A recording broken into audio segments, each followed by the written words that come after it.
Thanks again, everyone, for joining us for this evening's event. Tonight, we are so excited to welcome Catherine Colbert and Julie Kay in conversation with Dr. Jennifer Lincoln. My name's Kevin. I'm one of the event hosts here at Powell's Books in Portland, Oregon. Before we begin, I want to encourage you to check out our lineup of upcoming virtual events by visiting our website at powells.com. If you don't already do so, please follow us on social media as well. We are on Twitter, Instagram, Facebook, and also our YouTube channel. Roe versus Wade has protected abortion rights since 1973, and in 1991, Planned Parenthood versus Casey helped to preserve them. Yet in the following decades, these rights have been gutted by restrictive state legislation, the appointment of hundreds of anti-abortion judges, and violence against abortion providers. Today, the ultra-conservative majority at the Supreme Court has activists, medical providers, and everyday Americans worry that we are about to lose our most fundamental reproductive protections. When Roe is toppled, abortion may quickly become a criminal offense in nearly 1/3 of the United States.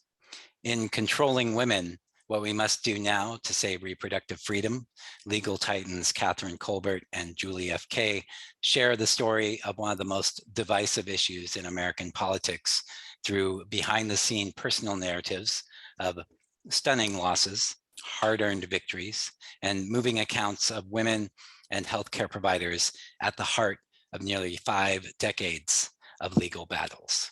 They will be joined in conversation tonight by Dr. Jennifer Lincoln, author of Let's Talk About Down There. An OBGYN answers all your burning questions without making you feel embarrassed for asking.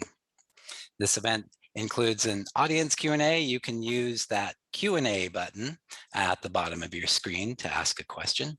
And if someone has typed a question that you'd like to know the answer to, you can also upvote particular questions by clicking the thumbs up button.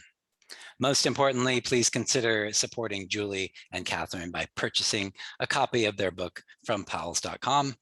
A link to buy Controlling Women, along with a link to Dr. Lincoln's book, will be shared in the chat a couple of times this evening. Julie, Catherine, Dr. Lincoln, we're excited to host your conversation this evening. Welcome. Thank you. Thank you. Good to be here. Thanks for that intro. So Julie and Kitty, I am so honored and thrilled to be here having this conversation with you. I just want to say how grateful I am, not just for this book, but for the work that both of you have been doing for years and years and years.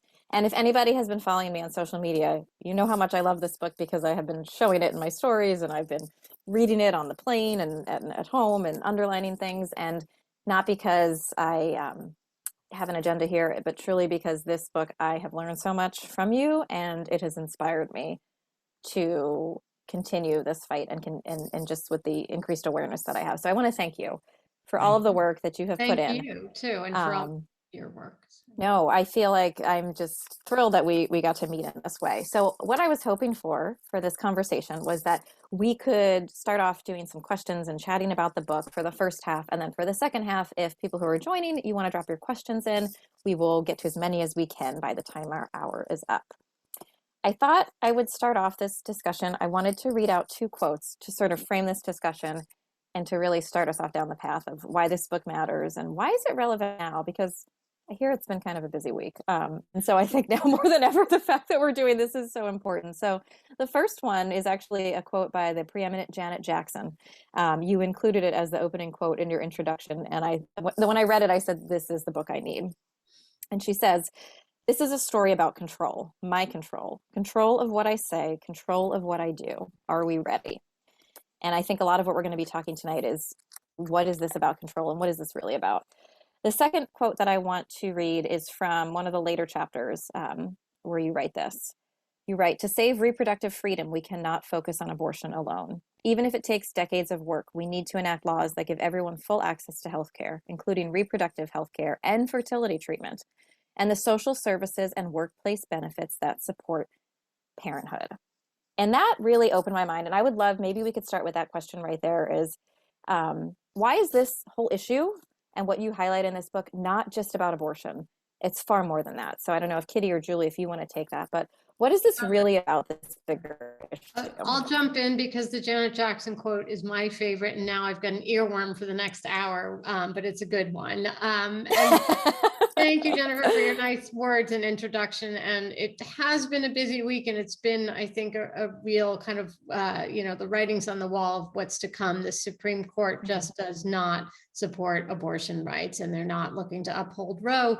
And why it's that so distressing to people is because we know that this is a fundamental right. And this is about making decisions for ourselves and our families about whether and when and with whom to have babies and to raise a family. It really is about control of all those major life decisions, and it's a basic human rights decision. And so that's why we named the book Controlling Women.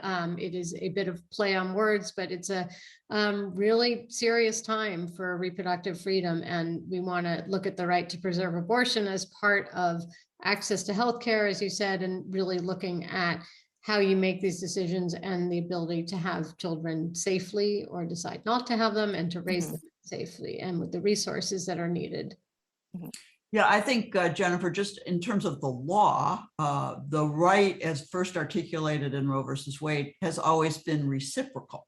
That is, Justice Blackmun defined this as the ability to make decisions whether or not to carry a pregnancy to term, which in my mind has always been, do you have an abortion or do you become a parent? And they're inextricably intertwined.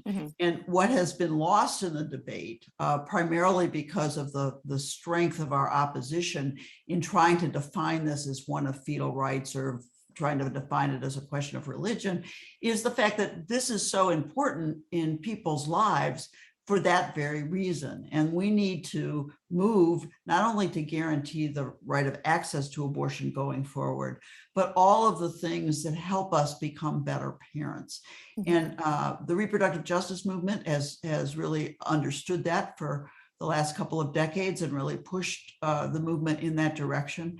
And I think it's important right now because we have a real opportunity, and we're going to talk about this a lot more going forward. We really have a big opportunity to shift the political alignment on this issue.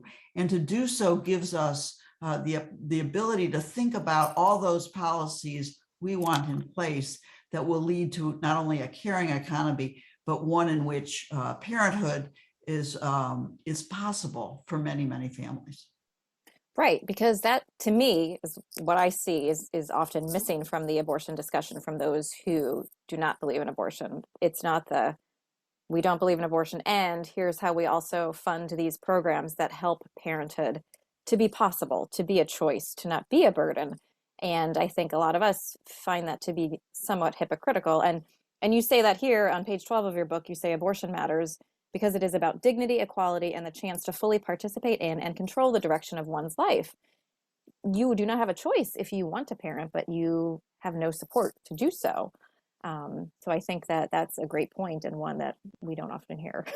And what this year has really highlighted is the racial inequity in access to healthcare and the impact that that has. And that's something that has been apparent to those of us working for reproductive rights for decades. If you look at the Hyde Amendment, for instance, which is a ban on federal funding for abortions for people on Medicaid, that has been sort of a long standing law that has been reintroduced as part of the federal budget every year since 1976, and has had a really disproportionate effect on women of color and on Black women in particular.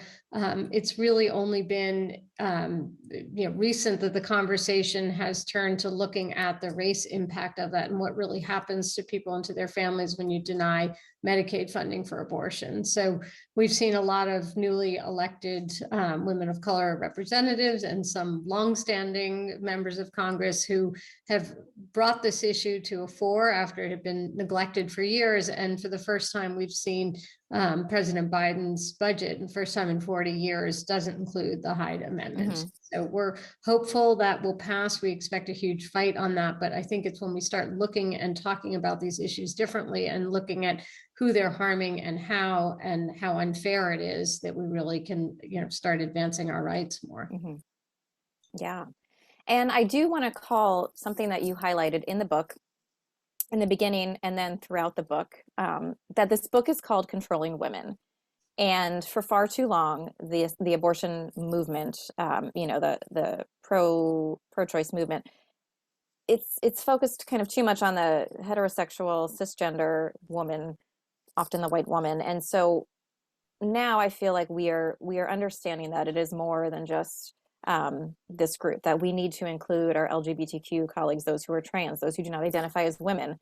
When I spoke at the reproductive march in Portland here a few weeks ago, I felt that our march was remarkably inclusive. There was a reason they didn't want to align with the Women's March, because they wanted to be inclusive.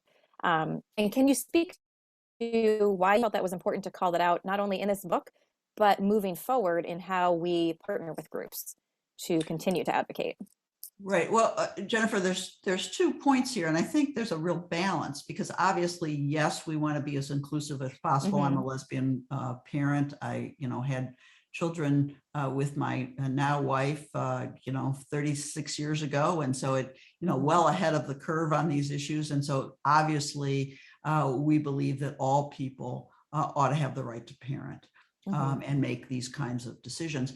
But I also think that one of the big issues, and one of the reasons we call it Controlling Women, is that the gender roles that so dominate our society, the kind of man as breadwinner, a woman as caregiver, and all of the myths around that, coupled with just plain ordinary misogyny and trans hatred and hatred against LGBTQ plus people, has meant that this issue has gotten really carried forward by people who don't really agree with us on appropriate gender roles. And so we do think it's important for us to talk about that misogyny and to highlight that misogyny, because at the heart, the gender roles adversely affect all people, but are motivated, at least in the first instance, by a hatred of women. Yeah, absolutely. And I think that was what I appreciate about this book so much was, again, it's not about abortion. It's about the control. It's about when the traditional gender roles are disrupted, society gets scared because we are acting in a way that we are not supposed to, because that might mean that we have an opinion and we're powerful and we might want a seat at the table. So I appreciated that perspective of this. And I think also, Jennifer, the similar tactic of kind of shaming and stigmatizing, and I think this carries over into the work you do a lot of, like, it makes us, it stifles conversations about individuals, physicality, sexuality, sexual orientation, identity, the same way that we stigmatize accessing abortion and even contraception and even sexuality education. Like, there's a sort of enforcing of this gender binary and traditional roles that really is very silencing and damaging. And in the case of abortion, it's even criminalizing it. And I think that's something that we need to really push back against. Absolutely. Now, I do want to discuss, for people who are listening tonight, I know I personally, if Roe v. Wade gets overturned, it's when. And that, I feel like, is still a pretty new concept. And a lot of people are thinking, well, no, we'll keep winning. We haven't lost it yet. They keep saying we're going to lose it, and we've been fine, sort of this chronicity of sounding the alarm. So I would love it if you could highlight why you believe that it is not if, it is when, and why now are we at this crucial moment right now, and why this book and why understanding this is so important. Well, let me start with that, Jennifer, because I think my experience representing Planned Parenthood and Planned Parenthood versus Casey is really when the movement last believed we were ready to lose Roe. It was 1992. At the time that the case went before the court, Justice Thomas had just been confirmed to the court, and we were really certain that there were 5 votes at the time to overrule Roe. And I say it all the time. Julie says it when I forget, but the reality is that everything I needed to know to argue in front of the Supreme Court, I learned on Sesame Street. Why? I did love that in the book. I was like, it's so true. Yeah, because the real question is you got to learn to count. And there's only Right. one number that matters, and that's Yeah. 5. Yeah. 5. Okay. And, maybe I can be Count Dracula tonight. But Exactly. yes, 5 is the key number. We thought in 1992 that there were 5 votes to overrule Roe. We were pleasantly surprised when at the last minute, Justice Kennedy switched his vote. But even then, Chief Justice Rehnquist wrote an opinion that while he didn't explicitly say Roe is dead, he effectively created the law in such a way that Roe no longer gave the protections that we've had over the last 20 years. So when Justice Kennedy switched his vote, we preserved some of Roe, what they called the hallmarks of Roe. But at that time, even, the court gave states much greater latitude to restrict abortion. And what did that mean? It meant that the most disempowered, the people who had least resources, whether they be disabled women or rural women or women who were dependent on the federal government for their health care, or poor women, all of those people who unfortunately are disproportionately people of color, really suffered and were unable to obtain services. And let me just give you a real quick view of that. Only 11% of the counties in this country have an abortion provider today. There are 6 states in which only have one provider left. And so for those women, abortion is very, very difficult to obtain. But let's be real here. If Texas is replicated, or at least the ability to ban abortion like they are doing in Texas today, if that's replicated in over 20 states, which are likely to ban abortion when the court gives them the ability to do so, we're going to see a much, much worse situation for women across this country. And I think that's something that I will say, even I've had a hard time wrapping my head around. I think, was in nursery school when Roe v. Wade came out. And I think it's become just a right that we all feel is here forever. And it's unlikely that the court will take away Roe through the Texas case. The one to really keep our eyes on is the December 1st oral argument in the Mississippi case, which bans abortion after 15 weeks of pregnancy, even though they don't have anybody doing abortions in Mississippi after 15 weeks. So it really kind of shows this is, dangling something up in front of the Supreme Court where, 3 of the Trump appointed justices were his gift to his evangelical base, who really looked the other way at a lot of his, shall we say, sinful conduct otherwise. So it is going to happen. It may not happen as blatantly as it will become apparent. The court may not sort of say, as of today, Roe is not the law of the land, but they're cutting out big pieces of it one by one. And I think, that's something that Kitty and I have been saying over and over. And the flip side of it is there are things that can be done instead. I mean, Roe and Casey provide the floor of rights, and the federal right to constitutional protection for access to abortion. It doesn't mean that individual states can't provide abortion services, can't keep abortion legal.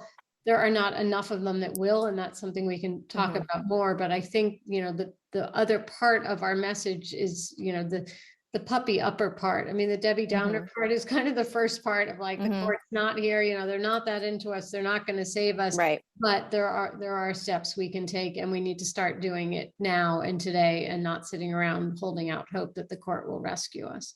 Right. And I think that's a great segue. So we've kind of set the stage. We know what has happened, but your book is not just the here's why life sucks and now we should all go cry and give up, because that would not be a useful book to our cause.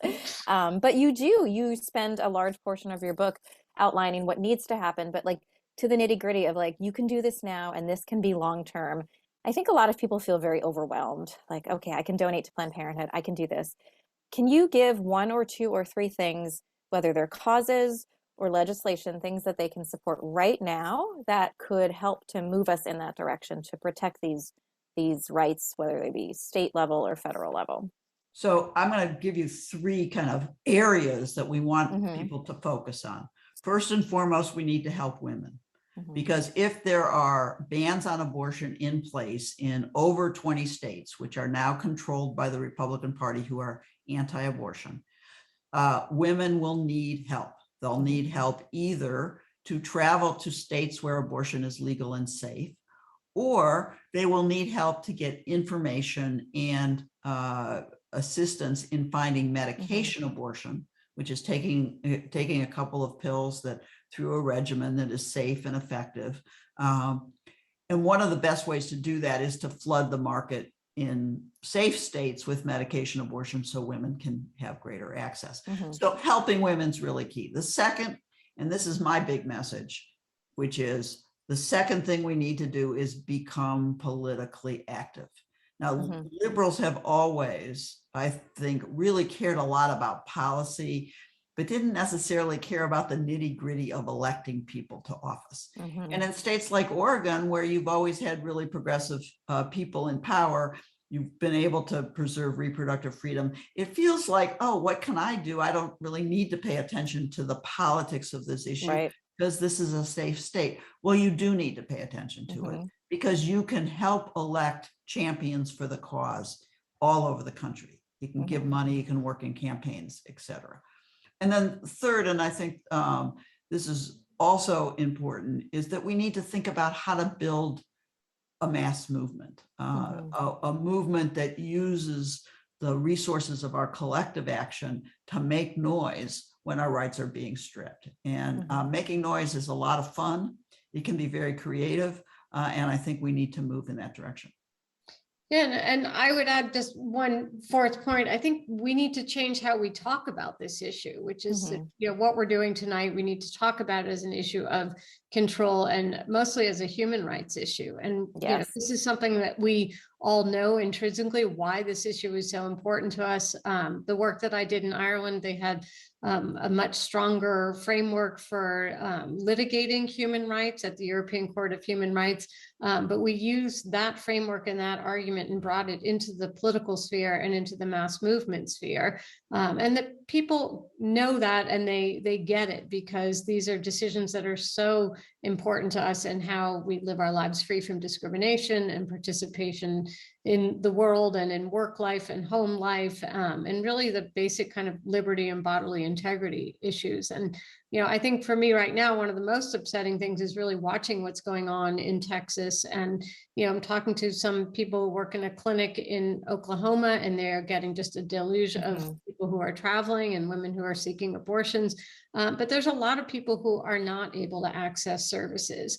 And when you start limiting and restricting access to abortion as part of necessary healthcare, it not only affects those seeking abortions, it really affects anybody who's pregnant. And in Ireland, I witnessed there was a mass uprising and reaction to a tragic death of a woman, Savita Halappanavar, who was seeking miscarriage management. She had a pregnancy, a wanted pregnancy that she began to miscarry. She was in the hospital and the doctors wouldn't treat her, wouldn't give her the treatment she needed because they could still detect a fetal heartbeat. And she eventually died from sepsis. And that set off a mass movement. There's a similar case that may or may not, suspected that that's what happened in Poland recently. And I don't want our country to have to go through something like that. I don't want to see this kind of harm before we really all engage in this issue and say that it's time to do better and it's time to stop playing politics with this medical necessary healthcare. And I think that's the nail on the head right there, is that abortion is healthcare, and that we can talk about the extremes and people can say, well, in this case, it's okay, but in that case, it's not. And when you do that and you put politics and beliefs into something that is truly a medical procedure and is healthcare, you then put them on these different pedestals and people will get hurt. And we're seeing right now in Texas, there was the one article of one person who was turned away from treatment of an ectopic pregnancy, which we know is not included in this law, but doctors are so scared right now of what could happen to them. And I'm not saying that doing that was right, but this is how people get hurt and this is how people die. Because they don't get access to medically necessary treatment, even when it's outside the scope of what this restrictive law put in place. And I think that's hugely important. And I am not sure if everybody who's here tonight knows exactly, Julie, what your involvement was in Ireland and what happened there. Do you want to give a little snippet? And you may also have something that you had written about that, or a quote or something. I'm not sure if you want to read that, or can do yeah. the short version of a long Irish tale. I lived in Ireland at a time when abortion was completely illegal. There was a provision in the Constitution that equated the life of the unborn, which was presumed to be a fertilized egg, with that of the woman. And so abortion was completely illegal. So what you had was what was called an Irish solution to an Irish problem, that people traveled to places where abortion was legal, mostly to England and somewhat to Spain and the Netherlands. And I brought a lawsuit challenging that ban as a violation of the European Convention, which is enforced by the European Court of Human Rights, which has jurisdiction over 45 different countries throughout Europe.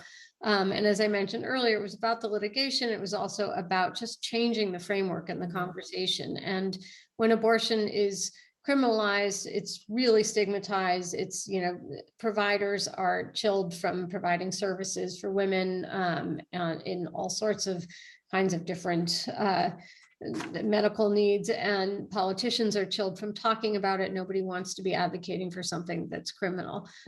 So I brought a case on behalf of 3 women with kind of very different life circumstances, trying to show the court that, abortion is a normal part of women's health care. In the US, 1 in 4 women will have abortion in her lifetime. And this is a little blurb about my experience at the court. So this is from our chapter called Meanwhile Across the Pond, A Human Rights Approach to Abortion. In July of 2009, 4 years after I'd filed a challenge to Ireland's ban on abortion before the European Court of Human Rights, the call finally came. We had been granted a hearing of the case in front of the Grand Chamber, the highest of the court. I was thrilled and panicked. The fact that the case was heading straight to the Grand Chamber boded well, but I was pregnant with my 2nd child. An oral argument before the court had been scheduled for 6 weeks before I was due to give birth. Time to find a maternity business suit and head to Strasbourg, France. For the morning of the argument, the court has a collegial tradition where the attorneys meet together with the president of the court in his chambers before argument begins. On the elevator ride up, my co-counsel spoke about the weather with the Irish Attorney General, our opposition, while I extolled the virtues of Strasbourg crepes to fill the awkward silence. Nobody mentioned my pregnancy, the elephant in the elevator. Back downstairs, oral argument went by in a blur. With 17 judges, I was uncertain where to look and slowly rotated my head like an owl. Unlike in the US Supreme Court, the judges do not interrupt. Instead, at the end of opening arguments, the judges pile on questions for the attorneys, who rapidly jot notes and then have a 10-minute interlude to prepare their answers before responding. After the argument, I stepped out onto the court's plaza where the crisp December air alleviated my total fatigue. My colleagues from the Irish Family Planning Association and I took questions from hordes of reporters who asked, how does Ireland's abortion ban violate women's human rights? Bam, our human rights framing had become the new norm. Years later, I would hear an anti-abortion activist on Midwest Radio Shannon rant about the, quote, human rights of the unborn. Imitation is the sincerest form of flattery. And so we went from that case to a lot of boots on the ground and advocacy through a lot of people who had been working on this issue for decades. And eventually in 2018, Ireland had a referendum which voted to legalize abortion up to 12 weeks. And from that kind of wave of support, they are now just about to implement a law that provides free contraceptives for everybody up to age 25, with the hope of expanding it beyond then, and are looking at a bill that would allow paid leave for miscarriage and pregnancy loss. And I think it just shows that when you start kind of building up these different pieces of legal, and we think the legal piece of it and what's going on at the Supreme Court and the defense that the Center for Reproductive Rights has been putting forward, and the Solicitor General, it's incredibly important, but it also has to be supplemented with political movement and with mass movement as well. And we're seeing a lot of that happening globally, and we think it's something that women in the US and the allies and supporters of abortion rights are really well able to start implementing.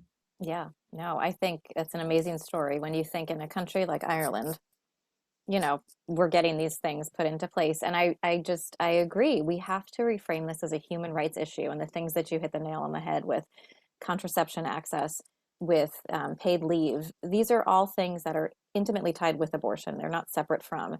And abortion is not the dirty word that we have to ignore, that politicians are afraid to tackle because they don't want to discuss it. And maybe, Katie, this is a question for you.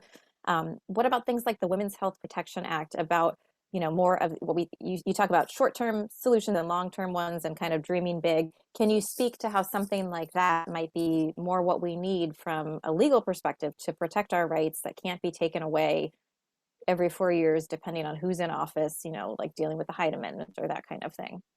The Women's Health Protection Act, if it could pass, would be terrific.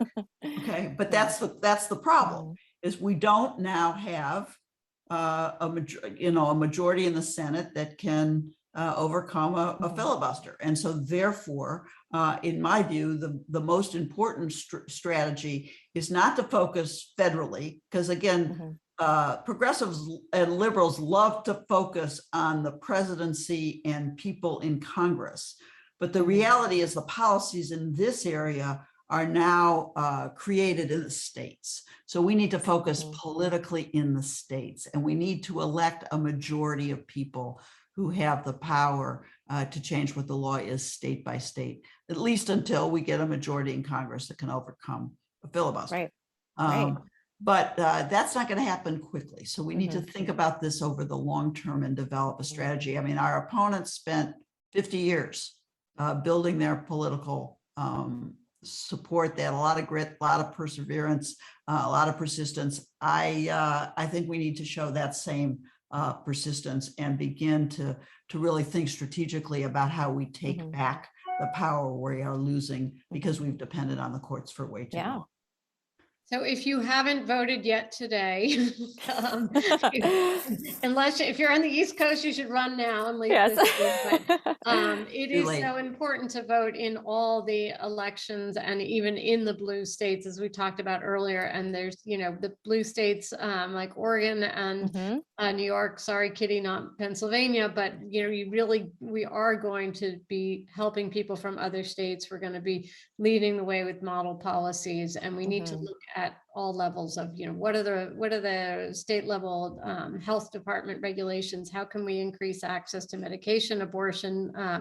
California has done a sort of a model legislation that requires state-funded university health centers to provide medication abortion. And we think that's something that could be picked up everywhere. It's, when you see something, a good idea like that, that's working and increasing access to abortion services, we'd also love to see medication abortion available through these Minute Clinic or Doc in a Box, the urgent care centers that were so important during COVID and still are so important because they have expanded hours. So low-income people who are seeking abortion services can go there in evenings. It just means that there are more services for people in state and more services for people who are traveling. And so, we really encourage those in the blue states to think about, what's the next step we can take? How can we lead the way, both for people in our state, but also to serve others who are not going to have access in their red and purple states. Yeah, I say living.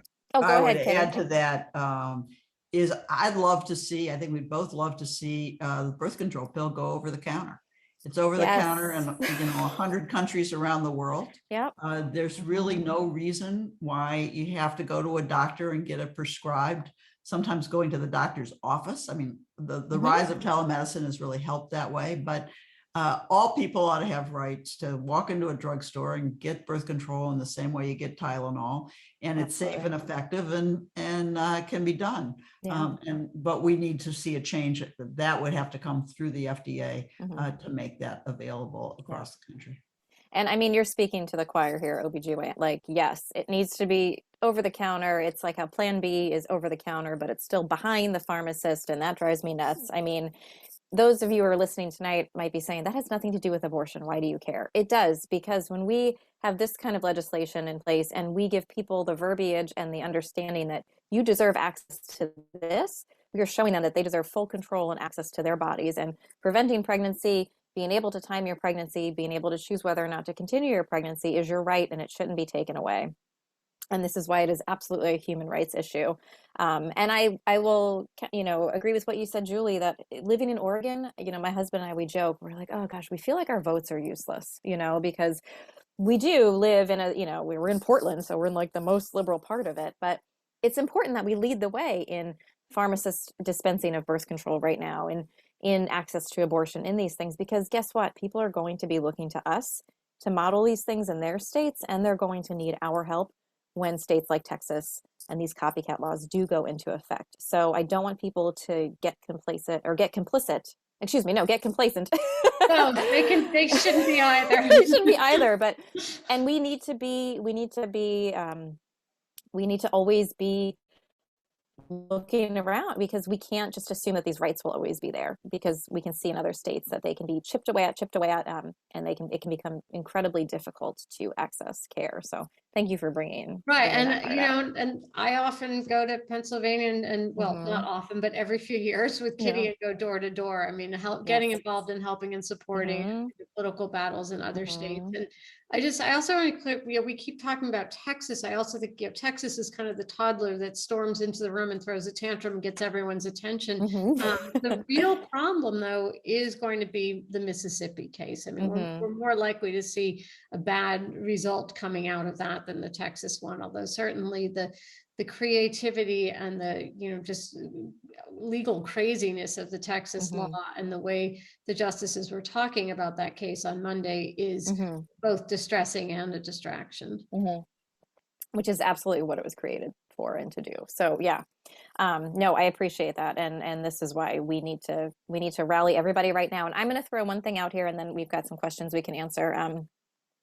I believe that TikTok can help this movement, and maybe that sounds crazy, but I'd love to know your input on the thought of Gen Z, who I feel are very vocal, who know how to organize, who know how to go viral and get things done, and can translate that into, signatures for a petition or for votes.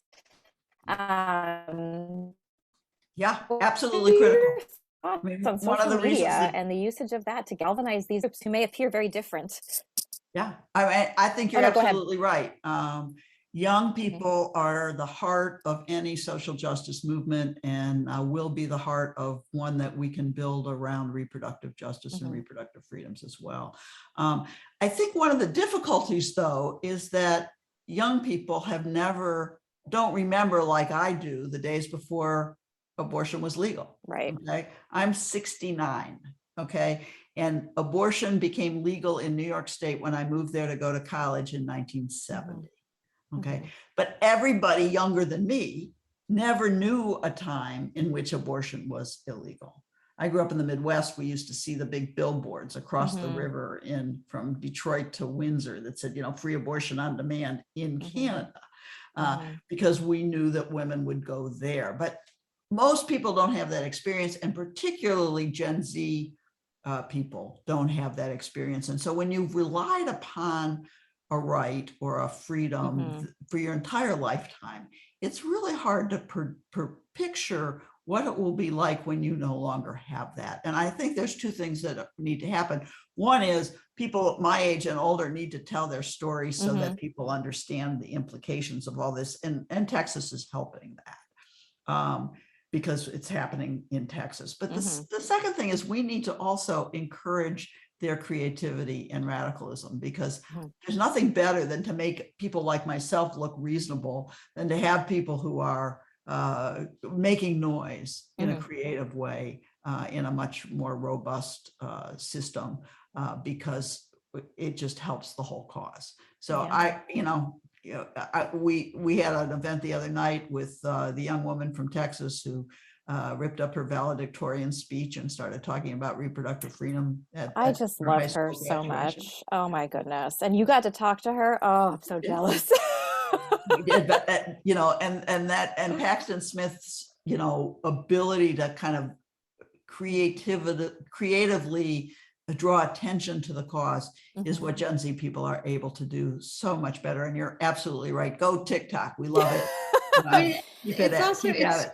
Yeah. it's creative, it's succinct, and it's not within my skill set in any way, but I think what we say in the book a lot is do something that you like, that's fun, Yeah. because if it's not, it won't be sustainable. And for those, Right. where we're preaching to the choir, we always say, bring a friend, bring another Yes, friend, bring absolutely. an ally. I mean, we look at some of the successes that the Black Lives Matter movement Mhm. has had, and that the marriage equality movement has had, and bringing in allies and really Yes. showing how this is an important cause, it's a social justice cause for Mm-hmm. everybody, is key. So what I'm hearing you say is that you're really excited about TikTok, Julie, and you're going to join it. Like, that's what I think I heard you actually say. So just, Wait Yeah, a I had second, to I look said at your that too. videos Come on on now. my It's not just daughter's. the young ones. I had to look at Oh, your Kitty, no, TikToks you're on my already, I daughter's can tell. account. Yeah. So it's, I will That's be the a next viewer book. of TikTok. All right, I don't okay. think I don't think the world needs Yeah. my contribution to that. I said that too, and now look at me. Anyway, Right. we're going to do a couple fun little questions, and then we're going to transition over to audience questions. We're going to play a game called Word Association, because we've been talking about some things and we need to cleanse the palate a little bit. So I'm going to say a word, and I'm going to call on somebody, and you're going to say the first word that comes to mind. I don't want you to overthink it or anything like that. Well, as I mentioned to you earlier, I do think that my 86-year-old father is on this call. So if Oh, there's good. a pause, I'm self-censoring. I just wonder what he's thinking. Okay. All right, Kitty, we're going to start with you because I can tell Julie's scared. Word association. Amy Coney Barrett, go. Ultra conservative. Oh, that's too easy. Okay. Julie, banana. Band-Aid. Oh, Banana. sorry. Say it again. I talked over you. Say it That's one. okay. Banana. What do you think of when I say the word banana? Fruit. Oh, God, you're so G-rated. All right, Kitty, I'm going to give you this one. Freedom. Justice, Oh, liberty, God. dignity, All the good and stuff. all kinds of other things. All the good stuff. Julie, I'm going to think of a good one for you now. How about this? How about control? Well, Janet Jackson's still in my head She's from still- the beginning. That I will definitely not sing. Okay, one more. Okay, now you're going to a desert island. You can take one book with you, and you can only watch one movie for the rest of your life. So one book, one movie. All right, Kitty looks like she's paying, so I'm going to give her a second. Julie, it's you. The book would have to be Sophie's Choice, and the movie The Graduate. So I don't know what that says about me, but I'll let your therapist dive into that. That's okay. No. All right, Kitty, one book, one movie. It's all good. You can also say your book, and that would be okay. Yeah, how about Yes. that? Because I, of course, am not very good. Or yours. Jennifer, Oh, that would be okay, there good. we go. We're good Bring now. your Yeah. own. But yes, and a movie, we just watched it for another event called The Eighth, which was the story of what happened in Ireland. Very, very Oh. inspiring to watch the women come together and make a mass movement. So yeah, that was pretty cool. I'll have to check that out. All right. It's just a recommendation. I'm not sure the desert island piece works, but It's all doesn't good. have any Simon and Garfunkel soundtrack to The Eighth, but it is a great portrait of the activism that really pushed the referendum over the line there. And Oh, that's good. Thank you I'm always in the market for good ones. All right, that's enough. Don't worry, y'all can breathe now. we want to See, it wasn't so bad. No, now we got to answer like real questions that people have because we're so thankful they're here. So this question is from Patricia. She asks, do you think there are opportunities to frame reproductive justice and human rights using gender and equity issues initiated by Ruth Bader Ginsburg? That's a good one. I don't know if that's popping up now in the chat, if you can see it or not. But no, but I heard, I mean, I don't want to disconnect if I do the chat. Ruth Bader Ginsburg really got it, that this was about, equality issues, and the whole sort of idea that Roe versus Wade was based in privacy was really came out of Justice Blackmun's background, and he was the general counsel for the Mayo Clinic. He trusted women to make this decision in consultation with their, white male doctors in white coats. And I think, that Justice Ginsburg understood that it was more about even her own life experience fed into that of having children, being a young lawyer when there weren't many female lawyers. I think the human rights model sort of almost takes it to one step further beyond equality and looks more at equity. It looks at the intersection of gender and race equity, and where is the government's obligations to kind of provide the minimum amount of access to healthcare, food, education, housing to really enable you to, take advantage of all your human rights. So I think it's almost one step further. It's the next generation of conversation we need to be having. And it's one of the reasons that Kitty and I talk in the book about passing what we call a gender equity amendment. It's sort of a supercharged ERA. And I like to think that Justice Ginsburg would think this is the way we should be going for the next generation as well. The first thing that comes to my mind about Justice Ginsburg, though, is that she was often nervous about Roe because she thought that if this issue was left to the political process, it would have sorted itself out more equitably for women. I disagree with that point of view. I think there's no evidence that our opposition would have gone away if we just let legislators loose on this question. But I do think she was prescient in the fact that it is legislators that today going forward will control this debate. So if we can use her as inspiration to take back power in the state legislative arena, which she so wanted us to do, I think that would be great. Yeah, no, I think that's great. Got a question here about Ireland. So maybe Julie might want to take this one from Karen, who says, how did they get past the religious objections in Ireland? I think that'll be an interesting one. In Washington, most of our hospitals are controlled by the Catholic Church. I've heard that miscarriages, ectopic pregnancies, etc., are often not treated, and sometimes with very negative health consequences. And I think it's important to highlight that nationally, 1 in 6 hospital beds are in Catholic hospitals. That number has gone up in the past 20 years, and we could talk about that all day. But maybe you might want to talk about, how does a country that's so Catholic, how does that work, Julie? How did they get that to happen? Yeah, I mean, I think there's 2 parts to that question. The first one is sort of the more, how do we speak and how do we frame this issue? As we've said, this is not a religious issue. It's not about, the deep philosophical, when does life begin? And I think a lot of people in Ireland, even if they identified as Catholic, when you do a census and tick the boxes, as people in this country do, they still do not fall lockstep with all of the beliefs and dictates of the religion, especially around issues such as contraception or abortion or LGBTQ plus rights. So there is, even when you have a so-called Catholic country, and I hate that expression because I'm like, a country can't be Catholic, a person can be Catholic, a pope can be Catholic, but a country can't be. And we've seen that in Mexico recently and in Argentina and throughout Latin America, with all this outpouring in the streets of people demanding abortion rights. The second piece is political. Yes, there is entrenched, Catholic, power within the Irish government. A lot of that had been, sort of diminished because particularly some of the evidence that had come to light about the Catholic Church's involvement in these so-called homes for unwed mother, which were really a lot of times forced labor and just abuse of women and their babies, and kind of stigmatizing anyone who was seen as sexualized. So that all kind of came out and really decreased the regard that people had for the Catholic hierarchy, and kind of made them take a step back in this. And I think that's what we'll see more and more of, is that it's, many religions have many different points of view on the abortion issue. We are not a monolithic country. Certainly Ireland wasn't either, and that it's important to start really calling that out and saying this is not a religious issue, it's a rights issue. The really interesting part from my perspective is that the abortion politics have been driven by institutional religion. Whether it become the Mormons or the Catholics or the evangelicals.